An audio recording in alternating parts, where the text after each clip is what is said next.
आजादी के बाद ऐसी हजारों पुस्तकें लिखी गईं जिनमें कहा गया कि महात्मा गांधी, पंडित जवाहरलाल नेहरू और कांग्रेस पार्टी द्वारा शुरू किए गए भारत छोड़ो आंदोलन की वजह से ही अंग्रेज भारत को आजादी देने के लिए मजबूर हो गए। लेकिन क्या आप जानते हैं कि वर्ष 1942 में जब दूसरा विश्व युद्ध निर्णायक मोड़ पर था और इस युद्ध ने ब्रिटेन को आर्थिक रूप से बर्बाद कर दिया था, तो ब्रिटेन ने इस दौरान भारत ही नहीं बल्कि दुनिया के 13 और देशों को भी आजादी दी थी। और इनमें कई देश ऐसे थे जहां आजादी को लेकर कोई बहुत बड़ा संघर्ष तक नहीं हुआ था। ये वो देश थे जहां ना तो भारत छोड़ो आंदोलन हुआ, ना वहां पर महात्मा गांधी थे, ना ही वहां पर अहिंसा को लेकर कोई बहुत बड़ा आंदोलन चल रहा था। फिर भी अंग्रेजों ने उन्हें आजाद कर दिया।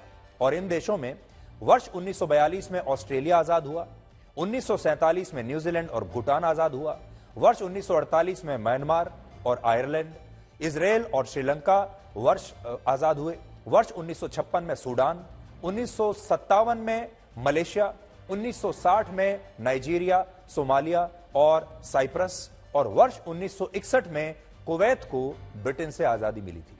ये वो सारे देश हैं जिन्हें लगभग आप सोच लीजिए 20 वर्षों के अंदर 1940 से लेकर 1961 तक अंग्रेजों ने ऐसे ही आजाद कर दिया था। इन्होंने ना तो हमारे जैसा फ्रीडम स्ट्रगल किया, ना ऐसा संघर्ष किया, और ना ही वहां पर महात्मा गांधी थे, ना ही अहिंसा को लेकर कोई आंदोलन चल रहा था, ना ही क्विट इंडिया मूवमेंट हुआ। इन देशों में ना तो कांग्रेस जैसी कोई बड़ी पार्टी थी, ना ही महात्मा गांधी जैसे बड़े बड़े नेता थे, और ना ही भारत छोड़ो जैसा कोई व्यापक आंदोलन इन देशों में उस समय हुआ था। फिर भी ये देश दूसरे विश्व युद्ध के बाद भारत के आसपास ही आजाद हुए, जिससे यह पता चलता है कि इन देशों को आजादी शायद इसलिए मिली क्योंकि इस युद्ध में हुए नुकसान की वजह से ब्रिटेन के लिए इन देशों पर और ज्यादा दिनों तक शासन करना मुश्किल हो रहा था, महंगा पड़ रहा था।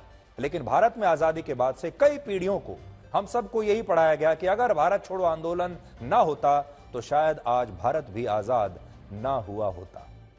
आज इस थ्योरी को हम एक चुनौती दे रहे हैं, इस थ्योरी को एक चैलेंज कर रहे हैं, और इस पर आप सोचकर देखिएगा। अगर आपको ठीक नहीं लगे तो कोई बात नहीं, लेकिन आज इस थ्योरी को हम एक छोटी सी चुनौती देना चाहते हैं। आजादी के दौरान भारत के नेताओं से जो और सबसे बड़ी गलती हुई, वो गलती थी भारत के विभाजन की।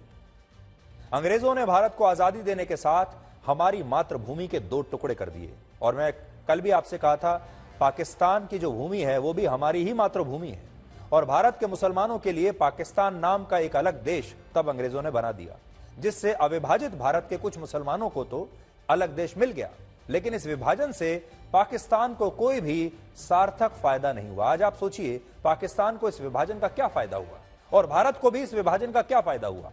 आज भारत दुनिया की 5वीं सबसे बड़ी अर्थव्यवस्था है, लेकिन पाकिस्तान इस सूची में 41वें स्थान पर है, और पाकिस्तान में करोड़ों लोग आज भी दाने दाने के लिए तरस रहे हैं। आप जानते हैं पाकिस्तान की हालात इस समय कितने खराब हैं।